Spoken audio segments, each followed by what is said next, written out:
Bienvenidos al programa iCaps Franja Ocular, el espacio de encuentro de los oftalmólogos de América Latina. Pues les damos de nuevo la bienvenida a este programa de iCaps. Les agradecemos la atención, les agradecemos el tiempo que le dedican a la actualización en materia de glaucoma, de cataratas, de aquellas enfermedades que son las que causan problemas de ceguera. Y como saben, para nosotros lo más importante es la transmisión de los conocimientos, la actualización del profesional de salud visual para que se actualice, se ponga al día con las tecnologías más modernas y para el mejor manejo de sus pacientes. Y para nosotros prima eso, que sea lo mejor, que sea actualizado y que sepa que desde nuestros propios países podemos resolver nuestros problemas. En el día de hoy he preparado una conferencia sobre el manejo de los pacientes con glaucoma. Es un segue pasando del tema del glaucoma hacia el de catarata que nos ocupará en el mes de abril. Y lo que tengo es una serie de técnicas, de videos, de complicaciones y casos raros y difíciles que asocian la catarata con el glaucoma en aquellos pacientes que padecen de ambas. La cirugía de catarata en glaucoma tiene ciertas indicaciones específicas. Lo más importante es que en esta presentación sepan que no tengo ningún conflicto de interés, ningún interés en particular, ni financiero, ni de otra índole, a pesar de que he participado en muchas investigaciones al respecto. Estamos viviendo una época del COVID-19 y como ven, muchas de las cosas que tenemos que discutir además incluyen el aislamiento y la protección tanto del cirujano como del paciente en esto de la catarata y el glaucoma. En el Caribe, tanto colombiano, dominicano, centroamericano, caribeño, existe una población con una altísima prevalencia de glaucoma en adultos y alta prevalencia en hombres de ascendencia afroamericana. Existe un estudio muy famoso realizado en la isla de Barbados que demostró que el glaucoma primario de ángulo abierto ocurre hasta en el 7% de los pacientes de raza negra, en el 3.3% de aquellos de raza mixta, negra y blanca, y en el apenas 0.8% en aquellos que tienen raza blanca. El 12% de personas de raza negra con más de 70 años padecen de glaucoma y es más frecuente en los varones que en las mujeres, al igual que la hipertensión ocular. Es decir, que el glaucoma y la alta prevalencia que tenemos en el Caribe se debe a condiciones raciales que antes habíamos explicado que tiene que ver con el tráfico que hubo entre África y Centroamérica y los países que estaban en el sureste de Norteamérica y en el noreste de América del Sur, que tienen una población de raza negra altísima. Esto se corrobora también en el estudio de Benedictos, publicado en el British Journal of Ophthalmology, donde se determina el porcentaje altísimo de glaucoma de primario de ángulo abierto por género, edad y etnicidad. Y de nuevo, la raza negra es la que mayormente es afectada, pero fíjense que los hispánicos estamos muy cercanos también. Entonces hay varios tipos de glaucoma y no podemos hablar de cirugía de catarata pensando que solamente hay glaucoma de ángulo abierto, porque hay glaucoma cerrado, secundario, pigmentario, postraumático, casos de pseudoexfoliación, aquellos que son secundarios a la uveitis y luego síndromes iridocorneales y glaucoma maligno. Aparte de que es posible que venga el glaucoma asociado con una cirugía previa o un trauma anterior. Entonces también hay glaucoma en casos especiales, aquellos que tienen catarata congénita, cataratas con uveitis y glaucoma, y aquellos que tienen un tipo de glaucoma llamado facomórfico o facolítico, facoanafiláctico, que lo vamos a explicar en su debido momento. Entonces la cirugía de catarata en el glaucoma de ángulo cerrado conlleva ciertas desventajas. Primero, que hay muy poco espacio entre el iris y el endotelio corneal para las manipulaciones, y también porque muchas veces la presión intraocular está afectada y tenemos que decidir si se va a combinar la cirugía con otras maniobras tales como válvulas, trabeculectomías o dispositivos de mix para ello. Los tipos de glaucoma de ángulos cerrados no son todos iguales. Hay aquellos donde se sospecha que el ángulo está cerrado por aposición, pero no por sinequia. El ángulo que está cerrado por sinequia, que es el segundo grupo, o aquel que tiene un cierre angular agudo, es decir, ha tenido un ataque agudo de glaucoma, durante el cual tenemos que, por ciertas decisiones de sinequias y también de la anatomía, que combinarlo con la cirugía de catarata, o aquellos que son un glaucoma crónico de ángulo cerrado, que son los más peligrosos, ya que podemos tener un paciente bajo seguimiento con ángulo abierto y con el tiempo, por el crecimiento del cristalino, se estrecha el ángulo, causando cierre angular. En este examen gonioscópico ya hicimos un ICAP solamente dedicado al tema de la gonioscopía. Vemos cómo clasificamos el ángulo desde cerrado aquí en el extremo derecho. Aquí vemos la línea de Schwabe con pigmento. A medida que va abriendo el ángulo, podemos entonces ver primero el espolón escleral y luego el cuerpo ciliar. Entonces, la clasificación de glaucoma depende de qué tan avanzado esté en la gonioscopía el ángulo de la cámara anterior. Afortunadamente también tenemos estudios de OCT que nos ayudan con ellos. Pero los síntomas son característicos, ya que cuando hay un cierre angular, hay dolor, enrojecimiento del ojo, halos de luces y un dolor que es el peor dolor que han tenido, que se refleja en la región temporal de la cabeza. También hay cierres parciales del ángulo, es decir, que hay sinequias en algunos lugares, pero no en todos. Y característicamente el glaucoma se cierra o el ángulo cerrado ocurre cuando hay dilatación de la pupila en el atardecer o cuando baja la iluminación, ya que hay una dilatación de la pupila. Y también esto puede ocurrir intermitentemente en intervalos de semanas o inclusive hasta años. Entonces, el cierre angular desarrolla muy poco espacio entre el iris y el endotelio, por esto el cierre angular. Hay, por la producción de humor acuoso detrás del iris, un iris bombé. Una pupila puede estar por isquemia o por sinequias oval o alargada, y luego la formación progresiva en el ángulo de la cámara anterior de sinequias anteriores y periféricas.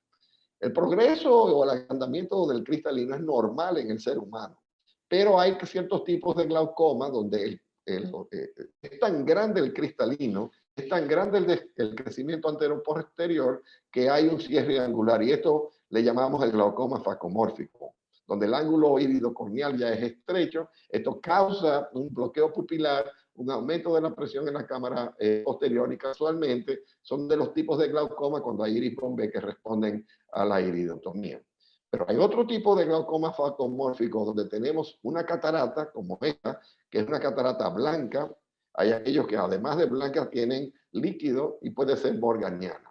Entonces el manejo de estas cataratas hoy día requiere de conocimiento de técnicas. ¿Por qué? Porque es harto conocido que cuando hacemos o iniciamos la cápsula Rexis, en estos casos, y fíjense que aquí delicadamente hacemos apenas una incisión de medio milímetro en la cápsula anterior, pero es tanto la presión que hay dentro del saco capsular que esta incisión diminuta, la cual yo estoy esperando para que me pasen la pinza de ultrata, crece, crece, crece, y trato de responder poniendo viscoelástico. Lo único que hago es empeorar la situación, creando la famosa bandera argentina.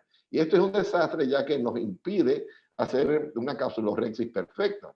Entonces, ¿qué importancia tiene esto? Que tenemos que aprender a manejar las cataratas blancas cuando hay glaucoma. Y aquí les voy a ilustrar el uso del tripán azul para tener en la cápsula anterior del cristalino. Esto aumenta el contraste, porque uno de los problemas con la catarata blanca es que no vemos la cápsula Rexis. Aquí hacemos la incisión convencional, pero en vertical primero, luego horizontal, cuchillo de 2.2 milímetros. No queremos un exceso de flujo alrededor de la incisión, pero en este caso adelantamos una aguja con el bisel hacia atrás y hacemos la famosa blanco punción. Aspiramos con un émbolo, es decir, una jeringa de 13 cc que está conectada a esta aguja calibre 25 o 23, y ven cómo lentamente se va aspirando el contenido del saco capsular, ya descomprimiendo el saco, lo cual nos permite entonces hacer la cápsula Rexis y la operación sin mayor dificultad, y sobre todo sin tener que pasar al tema de la bandera argentina. Entonces, el glaucoma con aquellas cataratas hipermaduras y blancas causan un cierre angular, pero hay otro tipo de cierre angular en el que el ataque agudo de glaucoma produce unas sinequias que entonces causan isquemia. Al cerrar el ángulo de la cámara anterior, no llega sangre a través de las ciliares anteriores. Los pacientes en estos casos se quejan, como dije, del dolor, enrojecimiento del ojo, y la presión intraocular cuando se eleva no es un poco, es de 50 a 65 milímetros de mercurio, y cuando hacemos la conioscopía vemos que el ángulo está cerrado y puede estar cerrado con sinequias. Entonces, ¿qué pasa? Que las sinequias no solamente son anteriores, pueden ser posteriores, y la pupila no dilata. Y cuando no hay dilatación de la pupila, ¿qué tenemos que hacer? Aquí ven que hay una iridotomía previa. Este es un caso que había tenido un glaucoma de cierre angular. Estamos introduciendo el anillo de Maljugin, que nos va a permitir una dilatación de la pupila. Este paciente, por cierto, estuvo casi 15 años bajo tratamiento con pilocarpina, y no era por sinequias posteriores, simplemente por la cronicidad de la pilocarpina, que tuvo esta dificultad para dilatar la pupila. Si no dilatamos la pupila, la cirugía de facoemulsificación es prácticamente imposible. Y aquí vemos de la manera tan elegante donde podemos colocar este anillo de Maljugin, que primero lo introducimos con el inyector y luego con el Sinskey y el Fenzel logramos colocar el cuarto áptico o el cuarto anillo de anillo de Maljugin para conseguir una dilatación extraordinaria de la pupila, y esto cambia por completo el caso. El Maljugin, de origen ruso, fue una persona que finalmente logró, a través de sus enseñanzas y por esta técnica del anillo de Maljugin, facilitar la cirugía no solamente en estos casos, sino en aquellos pacientes que tienen por su senilidad pupilas relativamente pequeñas. También hay un estudio famoso que es el de el Eagle, que es el estudio de la extracción de catarata en pacientes con glaucoma de cierre angular. Este estudio Eagle relaciona la catarata o el cristalino con el glaucomflecken, los cambios en la cápsula anterior, la deposición de pigmentos, las sinequias y el tipo de catarata, que suelen ser cataratas corticales y posteriores. Y aquí vemos un ejemplo excelente en el Van Eyck. Aquí vemos que es prácticamente de cero, con la posición del iris al endotelio corneal, una pupila pequeña, pero con una catarata bastante ancha. Hacemos gonioscopía en este caso, y aquí vemos el ángulo abierto. En este lado vemos la malla trabecular no pigmentada y la pigmentada, pero de pronto, debido a estas sinequias que estoy señalando, vemos que hay cierre por sinequias de algunas partes del ángulo. El glaucomflecken son estos depósitos blanquecinos que implican que hubo una elevación por ataque agudo de glaucoma de la presión intraocular. Esta elevación hace o crea estos infiltrados en el cristalino subcapsular, y tenemos que reconocerlo como un signo de un ataque de glaucoma previo.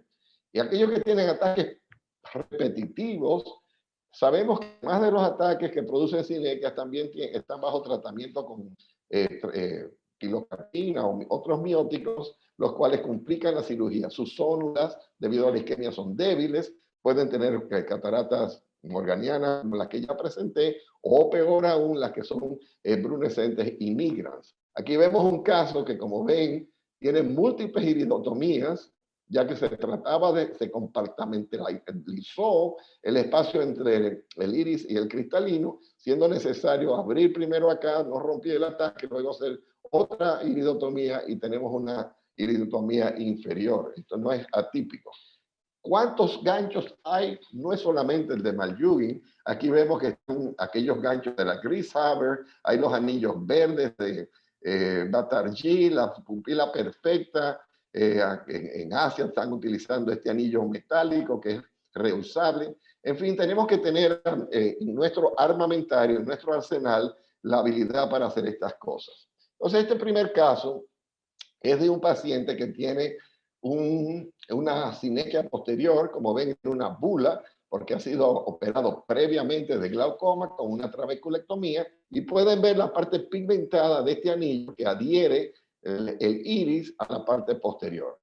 Con un solo gancho, en este caso, hacemos la dilatación e inmediatamente nos damos cuenta de que hay un anillo adicional de pigmento, que lo podemos ver en este lugar, que era donde se adhería el borde pupilar a la cápsula anterior del cristalino, y ven el pigmento que queda. Si no retiramos este anillo pigmentado, que lo vamos a hacer con el mismo gancho, hasta llevarlo a la incisión periférica, pues la dilatación de la pupila es prácticamente imposible. Y ustedes van a ver este anillo pigmentado cuando lo colocamos sobre el epitelio corneal, que era lo que restringía la dilatación de la pupila.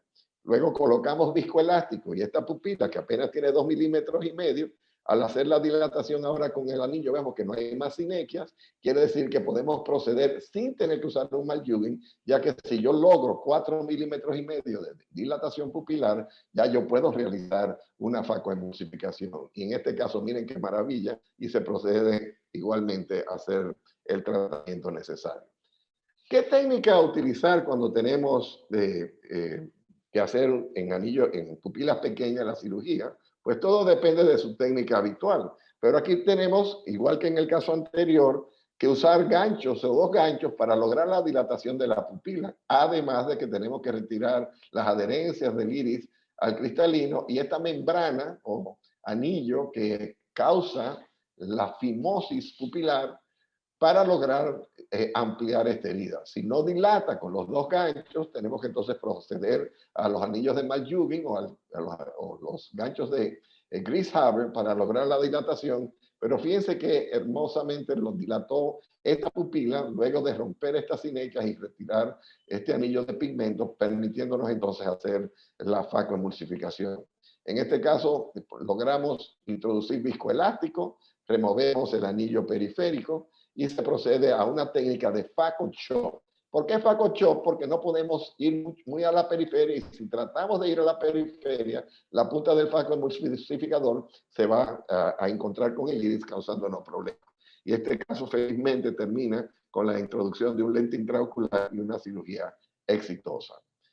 No todos los casos son tan fáciles. Aquí tenemos un caso de una paciente de 67 años de edad que ya avisaba por lo corto que era el ojo que había problemas, y utilizando el Catalyst vemos que hay muy poco espacio entre el endotelio corneal y la cámara anterior. Aquí ven como la pupila o el iris está en contacto con el endotelio.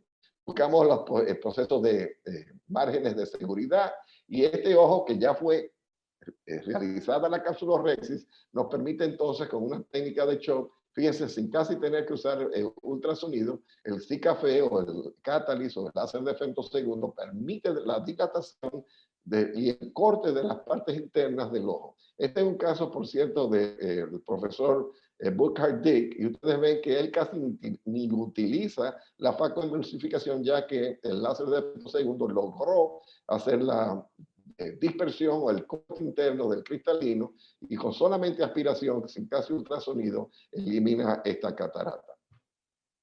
Vuelvo al estudio Eagle que había mencionado anteriormente, y como ustedes recuerdan, era un estudio para aquellos pacientes que tenían glaucoma de ángulo cerrado y catarata, eran 284 ojos, y fíjense que de los 284, 211 habían recibido una iridotomía con y sin iridoplastia, que les da a entender que muchos de estos casos ya estaban bajo manejo médico y que la presión intraocular estaba en la media controlada durante 3 años de seguimiento. Entonces estos pacientes tenían ángulo estrecho y además tenían cataratas.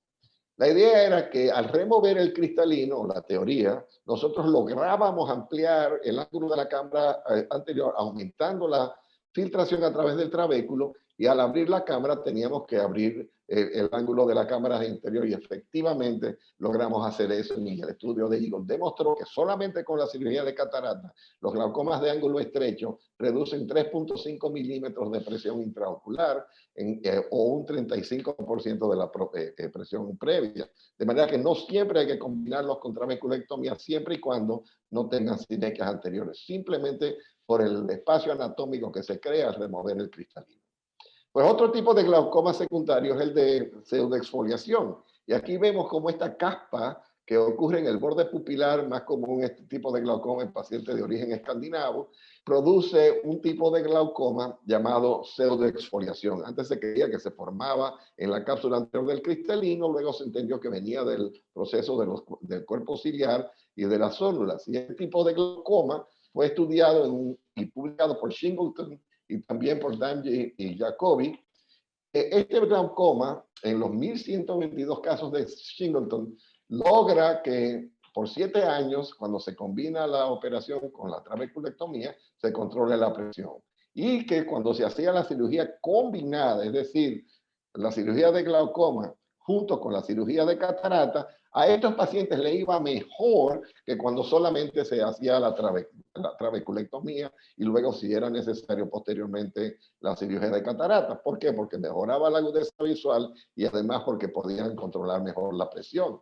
Recuérdense que uno de los grandes problemas de la pseudoexfoliación es que tienen células muy débiles y durante el acto quirúrgico, ojo, porque son casos que fácilmente pueden tener diálisis celular y presentarse el vitrio o ruptura de la hialoides anterior, complicándonos los casos e impidiendo el apoyo del lente intraocular en estos casos. Aquí ven la técnica habitual, he puesto primero la anestesia, luego el tripán azul, lo estoy retirando con el viscoelástico, incisión vertical primero, seguido por la incisión horizontal. ¿Qué tipo de rexis queremos? Que vaya justo al borde de la pupila. ¿Por qué? Porque queremos tener una rexis amplia que nos facilite en la cirugía del cristal. Y ven cómo la llevo con estas pinzas de MST y hasta me gano medio milímetro adicional por debajo de la pupila. Esto simplifica enormemente la hidrodisección. Aquí vemos que el cristalino, que es un grado 5 o 6 de catarata, rota felizmente dentro de este saco capsular y con la técnica de dividir y conquistar sin ningún problema y nos detenemos cada 5 de CDE, logramos realizar esta facoemulsificación exitosamente en este paciente. Se procede con la técnica de Burato a la eliminación de las masas corticales y este caso que tenía pupila pequeña, que tenía glaucoma, que tenía pseudoexfoliación, felizmente lo logramos operar con éxito sin ruptura de las células y tampoco pérdida vitrio. Cuando hay glaucoma de ángulo abierto, tenemos una situación de 2 caminos, o 3 o 4. El paciente con catarata y glaucoma, bien controlado. Paciente con catarata y glaucoma no controlado, con daño leve. Aquellos que tienen catarata, pero la presión intraocular meta ha de ser baja, hay que garantizar una presión lo más bajita posible. Aquellos que tienen cataratas con síndrome de glaucoma o aquellos de catarata con el cierre angular ya mencionado. Entonces, ¿qué tenemos que hacer? Evaluar el paciente, clasificarlo, a ver si es un paciente leve, moderado o severo, como habíamos mencionado anteriormente, a saber cuáles son los que tienen un nervio óptico ya en vía de apoptosis o que está en una salud marginal y tratar de individualizar el tratamiento acorde. Entonces, por ejemplo, una mujer de 69 años de edad con glaucoma de ángulo abierto, no ve bien, 20/80, con presiones de 26 milímetros. Aquí ven que es una catarata grado 3 y que tiene daño leve o moderado, es decir, está controlada con timolol. ¿Qué hacemos? O le hacemos solamente la cirugía de catarata, o solamente la cirugía de trabeculectomía, o lo hacemos combinado. ¿Y cuál es el camino a tomar? En mi práctica, en mi experiencia, lo mejor es hacer lo que llamamos la cirugía combinada de catarata y glaucoma. Primero, porque la agudeza visual es mejor. Segundo, porque le ahorramos 2 operaciones al paciente, ya que tiene ambos ojos afectados y tendríamos que operar ambos ojos 2 veces. En total, 4 operaciones, cuando en 2 operaciones podemos resolver completamente el problema del paciente. Aquí vemos como primero se hace la disección de la escotilla, la aplicación de la mitomicina C en el espacio subconjuntival con la técnica de Plencoe, y luego de que se esperan 3 minutos a una concentración de 0.4 miligramos, gira el microscopio para hacer entonces el procedimiento siguiente, que es el de la capsulorhexis y manejo del glaucoma, como ya lo han visto, y al final logramos cambiar, luego de colocar el lente intraocular, este caso a un manejo completamente normal de una catarata. Aquí vemos que la facoemulsificación puede ser hecha con la técnica que usted habitualmente utiliza. Este caso se manejó, y es el típico caso de la doctora Rachel Alburquerque, que yo hemos realizado ya más de 950 casos de este tipo. Y aquí vemos cómo este caso procede de un caso difícil porque tiene catarata y glaucoma a una cirugía que resuelve de una vez por todas el tema de la trabeculectomía y también la filtrante. Cerramos compulsivamente con suturas y herméticamente la bula y el manejo de estos casos pasa a ser algo realmente convencional. Por cierto, el tipo de sutura que utilizo en el cierre, ya que está caminando lentamente, es la de 10-0 nylon. En Estados Unidos te dan la opción de que sea 10-0 nylon o bicril, que tiene la ventaja del bicril de que no lo tienes que retirar. Pero también se puede combinar la cirugía de catarata con una cirugía de un mix. Y aquí vemos las técnicas de la cirugía de catarata por FACO con el Preserve Flow. El Preserve Flow es un dispositivo novedoso, ya lo mencionamos en la conferencia de la semana pasada, de MIGS en glaucoma, diseñado por el doctor Francisco Fantes. Este dispositivo permite la comunicación del ángulo de la cámara anterior con el espacio subconjuntival, y el dispositivo tiene la forma de una flecha. Aquí ven el dispositivo en la cámara anterior, la bula que se ha formado en este lado, y procedemos a hacer la cirugía convencional de facoemulsificación.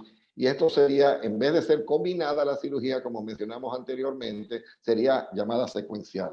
Quiero mencionar que en la mayoría de los centros en Estados Unidos de Norteamérica y los especialistas en glaucoma prefieren hacer la cirugía secuencial, hacerla de otra manera. Vemos que este es un caso con astigmatismo. Queremos hacer la marca de la toricidad del lente con el anillo de Dell y procedemos con la técnica habitual sabiendo que tenemos ya una válvula que garantiza el resultado anatómico en este caso. La cirugía se procede igualmente a la normal. Entonces uno dice, ¿cuál ha sido nuestra experiencia en el centro láser? Bueno, en el año 2009 hice una revisión de mis últimos casos y vemos cómo hacemos en promedio entre 40 y 88 casos de cirugía de glaucoma. Estos combinados, aquí abajo, aquellos que solamente hacen trabeculectomía. O sea que mi preferencia es la cirugía combinada de FACO y glaucoma. Aquí también vemos que el resultado en cuanto al Hospital Dr. Eli Santana, que es una clínica ya de personas pobres, de un nivel socioeconómico diferente, donde se reciben cerca de 55,000 consultas al día. Estamos hablando hoy día de 800 visitas diarias. En el año 2000 hacíamos más trabeculectomía y menos cirugía combinada. Pero al descubrirse la facoemulsificación, el número de casos de cirugía combinada de FACO-TRABEC asciende a 1.350 por año, manteniéndose más o menos igual la cirugía de la trabeculectomía entre 600 y 680 casos.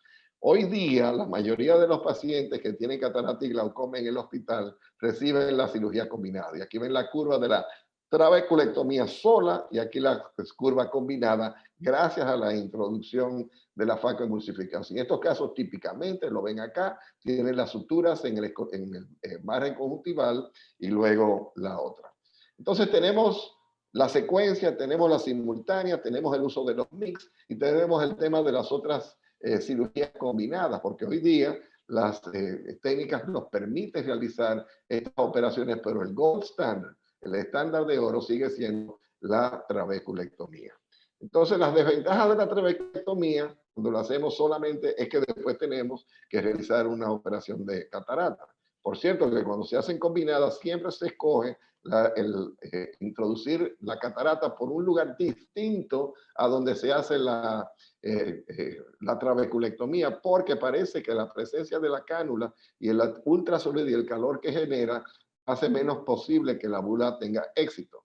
Y ya para concluir, les quiero mostrar el efecto de una técnica novedosa que se llama el MyLoop, que es una manera de eliminar el cristalino, aún en casos que sean muy difíciles, y esto para no tener que usar una cajochi y otra forma. Y aquí vemos una capsulorhexis linda, en este caso que tenía solamente la cirugía de catarata, se hace la hidrodisección y se introduce este dispositivo que nos permite dividir en 4 cuadrantes el cristalino sin una sola gota un solo segundo de ultrasonido. Esta cirugía, llamada el MyLoop, se introdujo gracias a este invento, que es un alambre de nitinol, parece el tipo de alambre o de cuerda que usamos para la cirugía de las amígdalas. Se abre, tiene la misma forma del cristalino, ojo de que esté dentro del saco capsular, porque si lo ponen por afuera, cuando pasa de la línea media, entonces se cierra esta hoja, logrando dividir el cristalino primero en 2 y luego se derrota el cristalino y se divide de nuevo en 4 cuadrantes. Esta técnica de MyLoop ha sido maravillosa para aquellos casos difíciles de catarata y glaucoma. Con esto quiero pasar el micrófono porque he hablado de muchas técnicas, nos quedan los nuevos mix, pero se nos acabó el tiempo lamentablemente y no queremos dejar de oír lo que viene ahora, que es una conferencia magistral. Muchas gracias. Foro de residentes en ICAPS, franja ocular. Muy buenas, mi nombre es María Gabriela González, residente de segundo año del Hospital Dr. Elías Santana. Tengo el honor de darles la bienvenida a este segmento, Foro de Residentes, pero antes que nada agradecer al doctor Valle, como siempre, por su excelente presentación, la cual es magistral, cuántos casos interesantes. Muchísimas gracias, doctor, por siempre compartir su conocimiento con nosotros. Nunca es suficiente, pero ahora a continuación tenemos a la doctora Tatiana Vélez, residente de segundo año de nuestro hospital, que en el día de hoy nos hablará sobre las herramientas necesarias para lograr obtener resultados de refracción postoperatorio óptimos tras una cirugía de catarata. Adelante, doctora Vélez, con su magistral presentación sobre biometría ocular. Buenas para todos, mi nombre es Tatiana Vélez, soy residente de segundo año del Hospital Elías Santana. El día de hoy les estaré hablando sobre biometría óptica y ultrasónica. La biometría óptica ocular permite calcular el poder dióptrico del lente intraocular a implantar con el fin de obtener una refracción deseada a un paciente que se opera de catarata. Implica mediciones anatómicas del ojo, como lo es la longitud axial, la cual es la distancia entre la superficie anterior de la córnea y la fóvea, al igual que otras variables que veremos más adelante. Los tipos de biometría que tenemos está la ultrasónica y la óptica. En cuanto a la ultrasónica, esta se basa en la emisión de un haz de ultrasonidos por un transductor que al atravesar los diferentes elementos del ojo genera unos ecos que son captados por el mismo transductor. Este mide una distancia córnea-membrana limitante interna. En cuanto a la biometría ultrasónica, tenemos dos modalidades. La tenemos por inmersión y de contacto. En cuanto a la biometría de inmersión, el transductor no contacta directamente con la superficie corneal, sino que se introduce un cilindro lleno de fluido. Este puede ser metilcelulosa o suero fisiológico. El eco corneal es distinguible del eco de salida y será el primer eco independiente compuesto de dos picos correspondientes a la superficie anterior y posterior de la córnea. Por otro lado, la biometría de contacto contacta, como su nombre lo indica, contacta directamente con la superficie corneal. Y en esta modalidad, el eco corneal forma parte del eco de salida. El primer eco independiente será el correspondiente a la cápsula anterior del cristalino. La sonda se debe colocar perpendicularmente al globo ocular y alineada siempre con el eje visual. Esta modalidad genera una indentación y por ende un acortamiento variable de la longitud del ojo. Se informa un promedio de acortamiento de longitud axial de aproximadamente 0.11 a 0.36 milímetros y además puede producir microabrasiones en la córnea al ser de contacto, por lo que no se recomienda. En cuanto a la biometría óptica, esta es una técnica de no contacto que mide el eje anteroposterior que coincide con el eje visual, contrario al ultrasónico que mide un eje geométrico perpendicular a la córnea, cristalino y retina.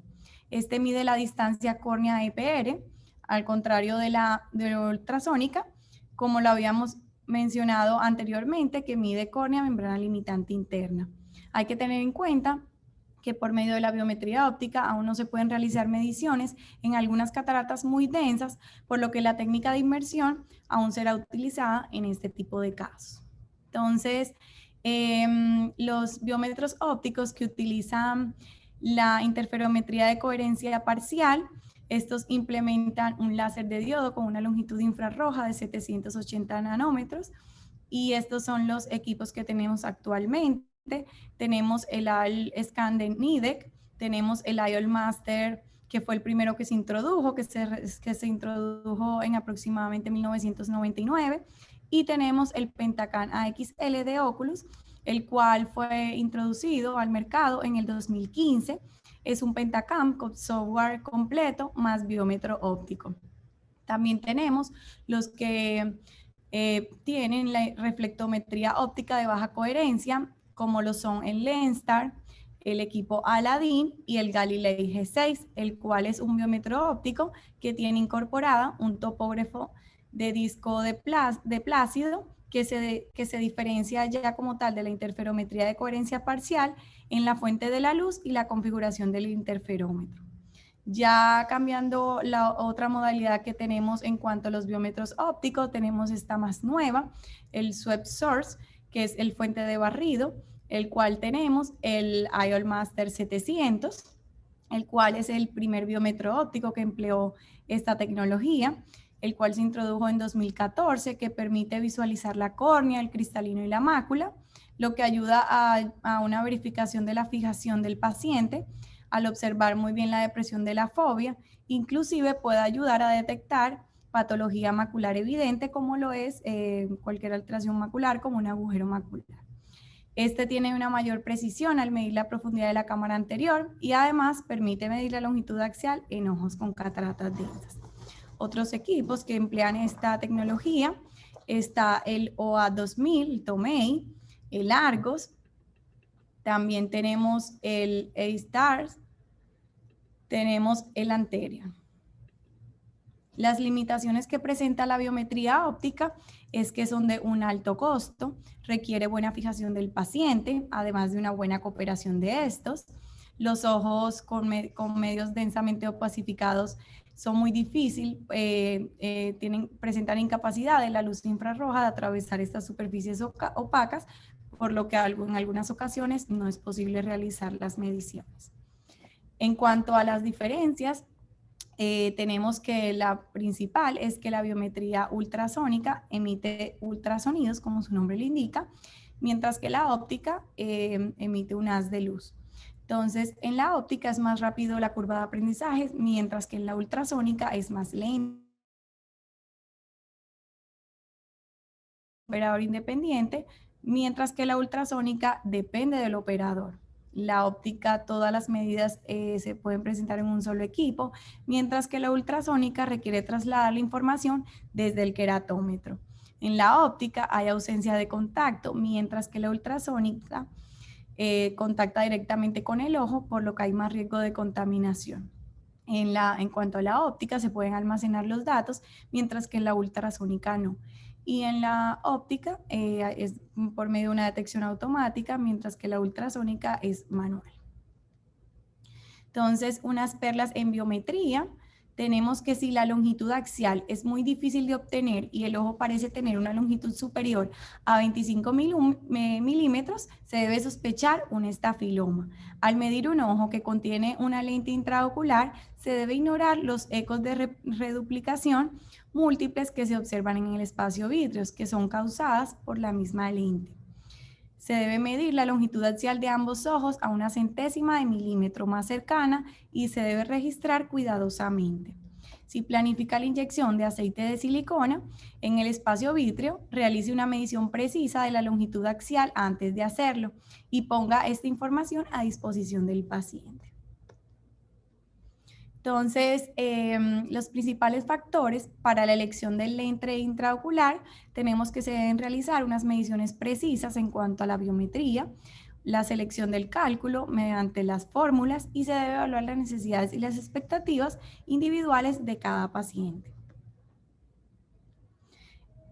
Tenemos que tener en cuenta estas variables, como lo son la longitud axial, la queratometría, la posición efectiva del lente, la profundidad de la cámara anterior, que pues es la distancia entre la superficie interna de la córnea y la superficie anterior del cristalino, el grosor del cristalino, que es la distancia entre la cápsula anterior y posterior, el diámetro corneal, que es la distancia del limbo nasal al limbo temporal, la refracción prequirúrgica, el diseño del lente, el material, la localización, al igual que el astigmatismo inducido por el cirujano. También una de las variables más importantes es la posición efectiva del lente, que es como su nombre lo indica, es la distancia efectiva de la superficie anterior de la córnea al plano de la lente. Este se considera la mayor limitante para la predictibilidad refractiva luego de la cirugía de catarata, porque esta define el éxito o fracaso de una fórmula. Y esto es lo que han tratado todas las fórmulas de tratar de obtener una medición correcta, ya que nos da el poder del lente necesario para lograr la hemetropía al relacionar las dos estructuras refractivas que nos darán una distancia de enfoque ideal. Entonces, la longitud axial se debe realizar 5 a 10 medidas por ojo, se debe realizar de una forma enfocada y centrada, compararlos con otro ojo.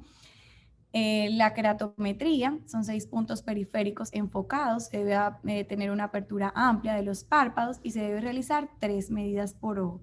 La medición debe ser precisa porque solo un error de 0.3 milímetros en la longitud axial cambia una dioptría de poder del lente.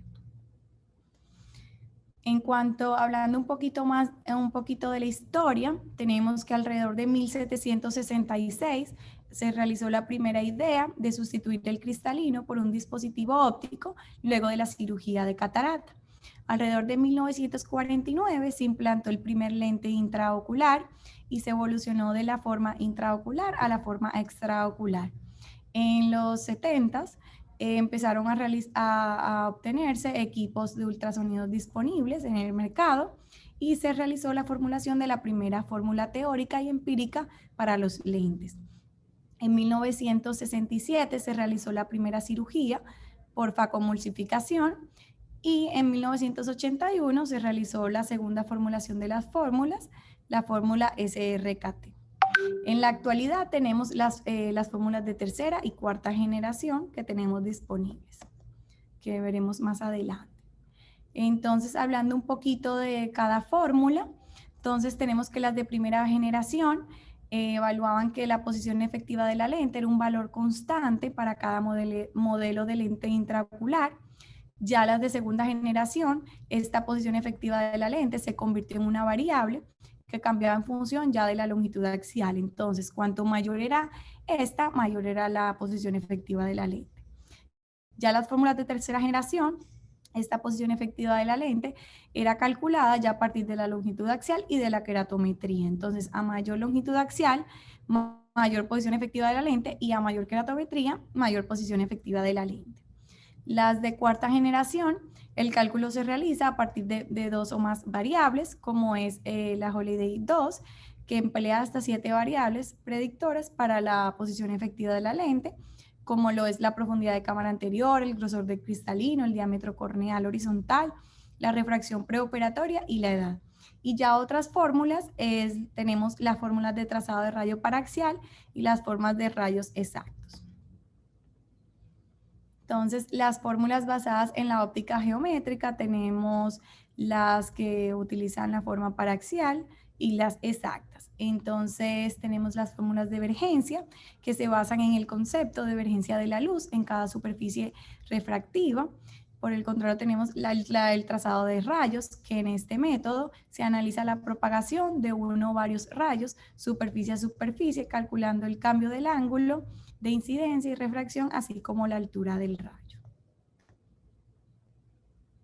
Esta es una tabla que presentaban en el ASCAR, que me pareció muy interesante, en la cual mostraban que la Holiday 1, la Hofer Q y la SRKT se usan en segmentos anteriores normales, contrario a la Haigis, Holiday 1 y demás se pueden usar en todos los tipos de segmento anterior.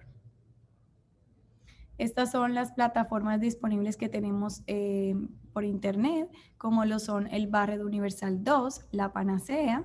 Tenemos el GIL RBF, que utiliza la fórmula de inteligencia artificial, y una más actualmente, que es la fórmula de Kahn. Como recomendaciones, ha sido una limitación encontrar como cuál fórmula es la ideal. Entonces, hay muchos artículos que sustentan una versus la otra. En nos recomendaban cuando tuviésemos una longitud axial corta, menor de 22 milímetros, nos recomendaban la fórmula Hofer Q y la Haigis. Cuando hay una longitud axial normal entre 22 a 26 milímetros, nos recomendaban la Barrett 2 y la Holiday 1, mientras que cuando hubiese una longitud axial mayor de 22, más que todo la Barrett 2 y la Holiday 2. Este fue otro estudio que propuso identificar y cuantificar las fuentes de error en el resultado refractivo de las cirugías de catarata, encontrando que la posición efectiva de la lente intraocular, la medición de la longitud axial y la refracción posoperatoria fueron los principales contribuyentes del error biométrico.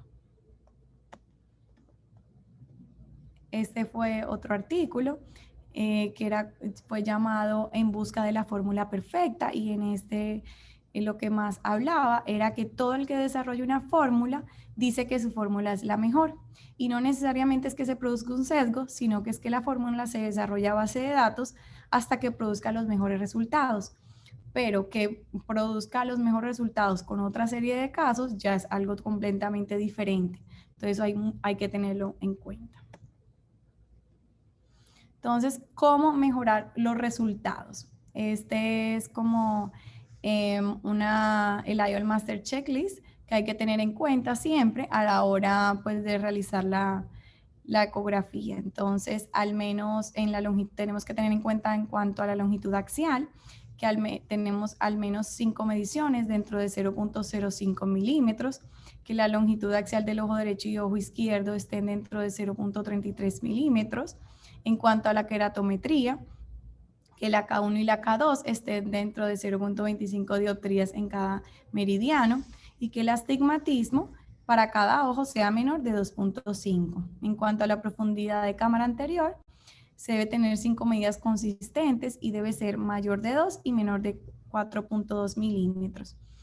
Y en cuanto a la distancia blanco a blanco, se deben tener 3 medidas dentro de 0.2 milímetros.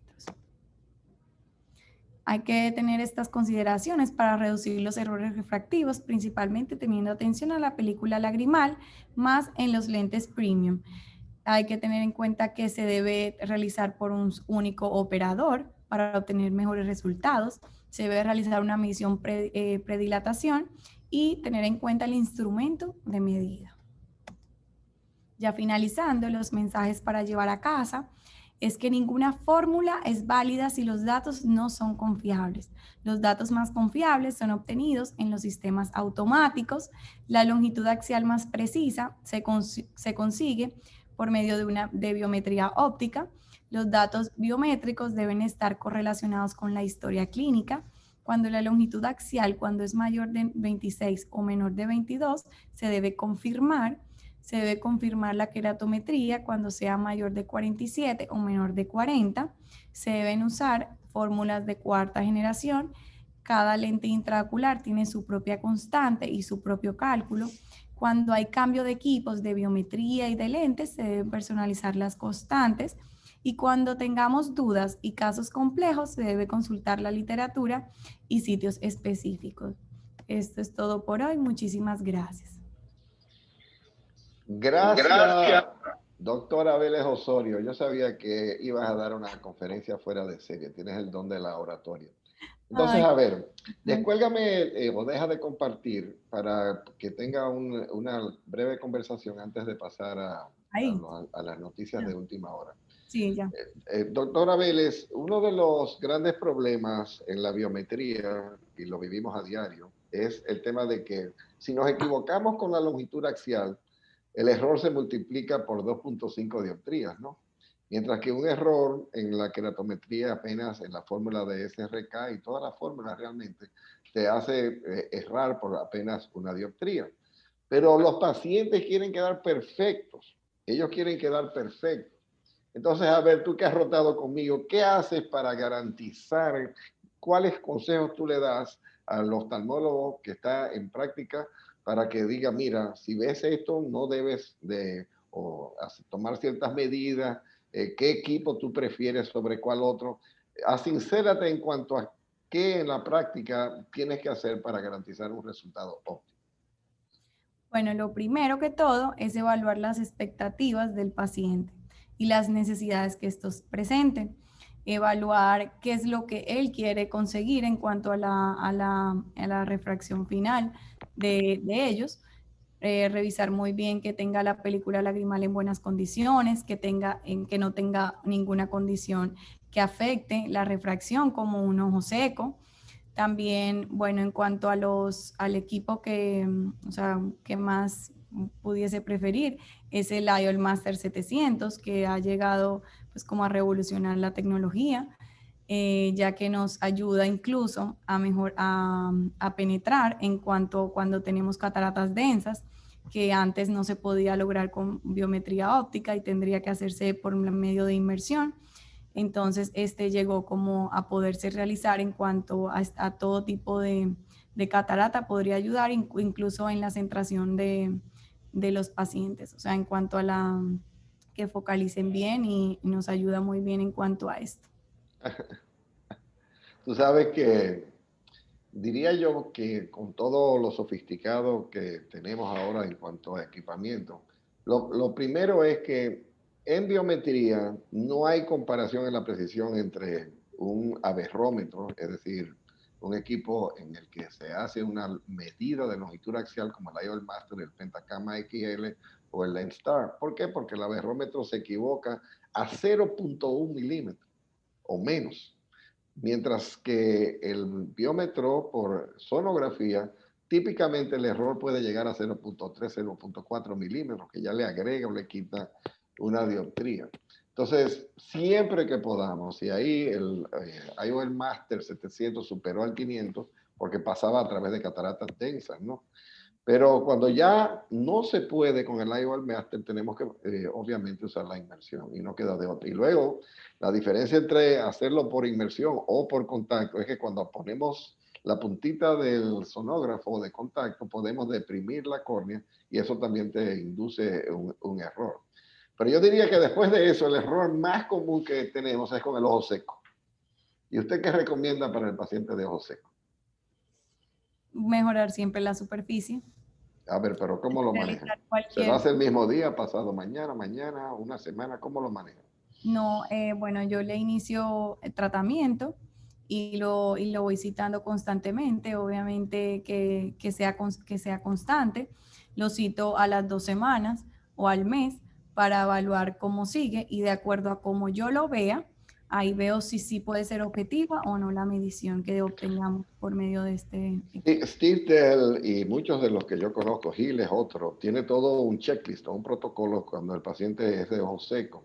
Y de hecho sus técnicos y sus enfermeras no dejan entrar al paciente a sala de cirugía si en algún momento se vio que hay una ruptura de película lagrimomal anómala o que hay tinción de la córnea o que hay algo que pueda alterar la formulación o que haga entre una medida y otra una imprecisión. Y típicamente el ojo seco lo que hace es que aplana la córnea y te la aplana en la parte inferior más que en la superior, lo cual te induce unos errores horrorosos. Entonces el paciente lo opera, ahora lubrica la córnea, entonces viene el desastre también. Entonces luego viene otro tema que es harto conocido y es que tú puedes medirlo con tantísima precisión como hemos mencionado, con 0.1 milímetro, 0.1 dioptría. Entonces la empresa te da un lente intraocular con saltos de media dioptría.